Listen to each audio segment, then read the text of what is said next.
everyone, welcome back to the Ryder Games YouTube channel. My name is Jamie and I am back again today to teach you more from Gateway Island. Today we're going to be learning the 10th game in Gateway Island called the Kentucksea Derby.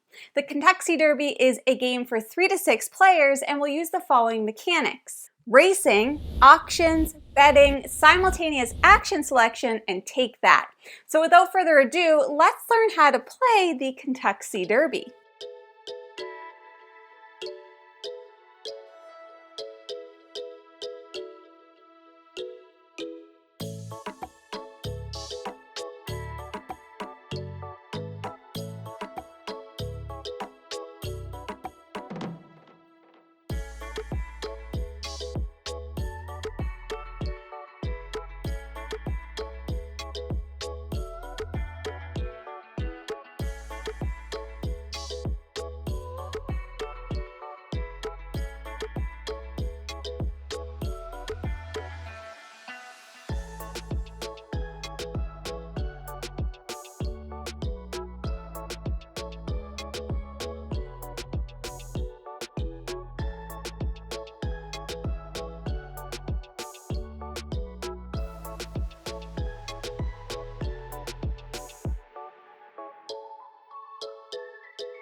Let's get started with setup. The Kentucksea Derby will use island card number 10, the wooden cubes, the wooden discs, the score track, the 6-sided die, and the cloth bag. We're going to start by putting the island card in the center of the table within reach of all players. Let's take a look at the island card to give you an idea of the anatomy.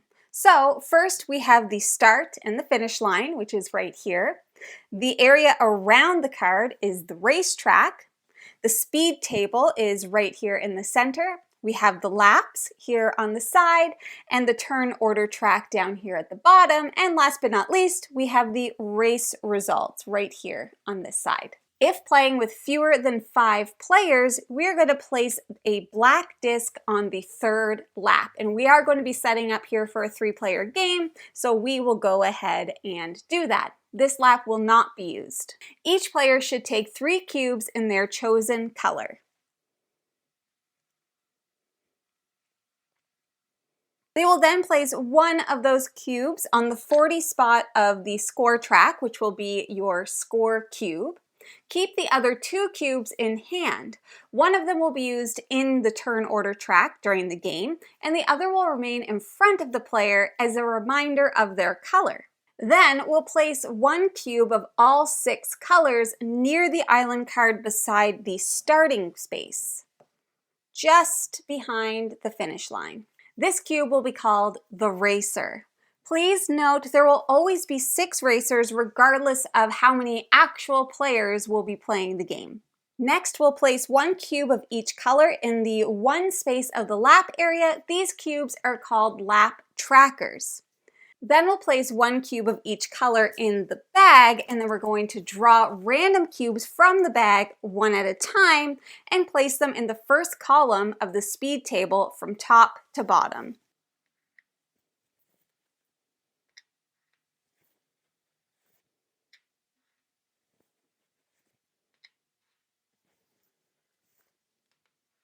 Make sure you keep the 6-sided die nearby on the table. And that's the setup. There are some special modifier rules that you can use in your first game if you choose. These are outlined in the rulebook, but today we will be covering all of the rules. But if you need an easier game, check out the rulebook. Before we get into gameplay, let's talk about 2 very important things: betting and adjustments. Let's start with betting. The first thing I'd like to explain is how to determine your rival. Your rival is the color of cube that is above yours on the speed track. And if your cube is on top, your rival is the bottom cube. So as an example, yellow's rival is white. You should take an unused cube of your rival's color just as a reminder, since the order of the cubes on the speed table will change throughout the game. Blue's rival will be green, red's rival is black, and green's rival is yellow. Next, let's talk about placing bets. You are betting against your rival. Players will bet in order of the speed table from top to bottom. When it's your turn, you must decide how many shells to bet. The amount you bet will be multiplied based on the finishing position of your rival as indicated on the third column in the race results table, right here. To place your bet, you will need to decide how many shells you want to bet and then place a disc, the color does not matter, and an unused cube in your color on the corresponding space on the score track. This is your bet cube. So, as an example, I might put mine on the 6. Reduce the number of shells you have by moving your score cube back on the score track accordingly. 1, 2, 3, 4, 5, 6. Don't forget, shells will be needed for auctions during the game, so decide wisely how many of them you want to bet. Now let's move to adjustments. If you play with less than 6 players, it's possible that some players have a rival that's controlled by a player and others have a rival that's not controlled by a player. To compensate for this, adjust bet and score cubes as follows. If your rival is controlled by a human player, advance your bet cube 5 spaces to compensate for the increased difficulty. So as an example, as the blue player, my rival is green, which is controlled by a human. So I would advance my bet 5 spaces. 1, 2, 3, 4, 5. If your racer is the rival of a human player, advance your score cube 10 spaces. You get 10 more shells to use during the game to compensate for your rival's attacks. So, in green's case, their racer is the rival of me, blue. So they would get to increase their score cube by 10. So they would go from 40 up to 50. The Kentucksea Derby is played over a series of rounds, and each round consists of 3 phases. In phase 1, you'll be bidding for turn order, which determines the order players will act in future phases. To bid for turn order, you'll do the following. All players will choose simultaneously how many shells to bid by first holding out a closed fist. On the count of 3, they must reveal their bid by holding up a number of fingers, anything between 1 and 5. You cannot bid 0, so 1 is the lowest and 5 is the highest. The players will then immediately move their score cubes back the number of spaces they bid. So let me show you an example. If I were to bid 5 as the blue player, I would then need to move my score track back 5. 1, 2, 3, 4, 5, all the way down to 29. Each player will then place their cube on the turn order track based on the bidding, in order from left, the highest bid, to right, the lowest bid. So in this instance, I bid the most, green the second most, and red the third most. In the event of a tie, the players who tied must bid again to break the tie. If there are multiple ties, there will be a separate additional bid for each of them. Moving on to phase 2, modifying speed. In reverse turn order, starting with the player with the last cube on the turn order track, so in this case it would be the red player, each player may move 1 cube on the speed table to any other space of the column. You'll do that by removing the cube and then readjusting everything else, putting it to where you would like it on the speed table. Just note that the higher the cube is on the column, the more likely that racer will be to move more spaces. Then, finally, we will move on to phase 3, advance the racers. In regular turn order, all active players rolls the die and advances all of the race cubes on the racing track, the number of spaces indicated on the speed table. The racers must be moved in order as they are on the speed table from top to bottom. And just as an FYI, if you run out of shells, you can no longer bid for turn order in phase 1, and you cannot participate in phase 2.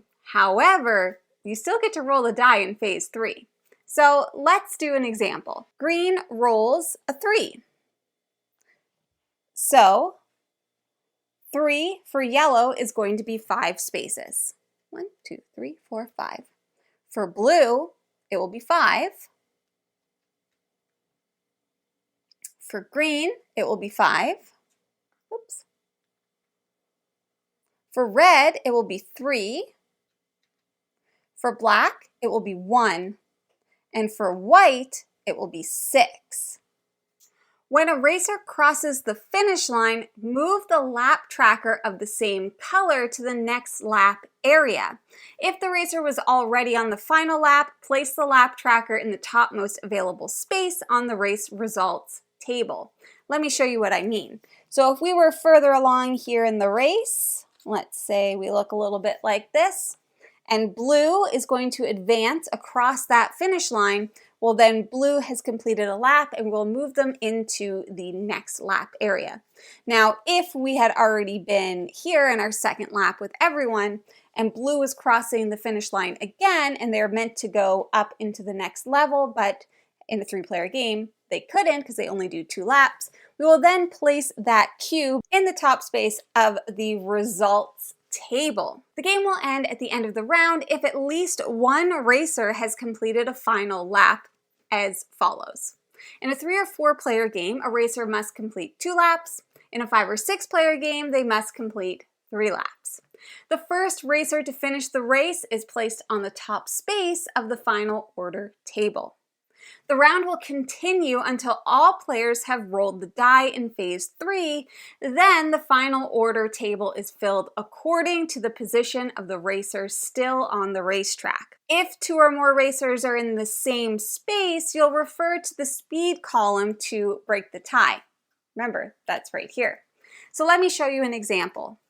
Let's say we had then yellow cross the line, they would be in second. Green has crossed the line, they would be in third. And these 3 colors didn't end up crossing the line. So based on where they are in the racetrack, that is where they will end up on the race results table.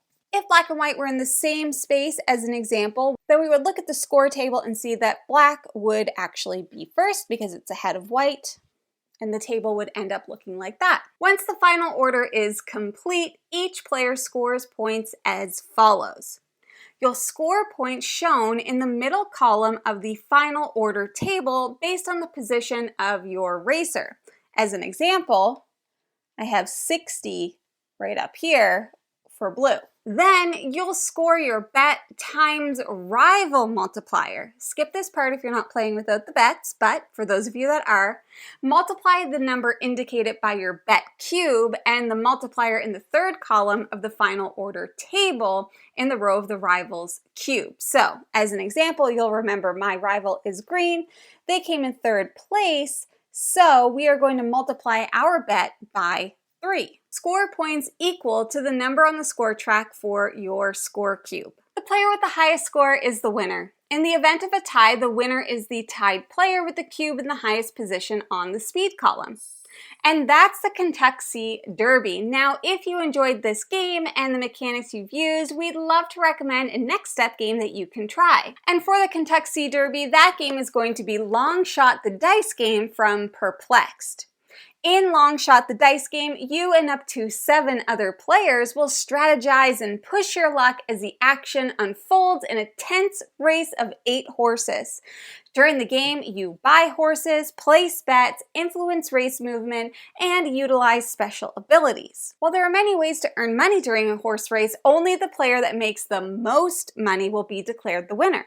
Will you play it safe or risk it big on a long shot? So if you enjoy the Kentucksea Derby, please feel free to check out Long Shot the Dice game from Perplexed at your friendly local gaming store. Thanks so much for joining me today to learn the Kentucksea Derby from Gateway Island. If you're going to continue playing through Gateway Island and you'd like to learn more of the games, I will make sure to link the playlist in the description below. There's 21 different games, so there's lots to learn and explore. If you have any questions or comments, please feel free to leave those in the comments below and I will get to those as soon as I can. I'd also love to recommend that you join the Van Ryder Games Discord, where we have a flourishing community of game lovers that would just love to chat to you about games like Gateway Island. But that is everything that I have for you today. I will be back again with another Gateway Island How to Play, so I'll see you then. Happy gaming! Bye!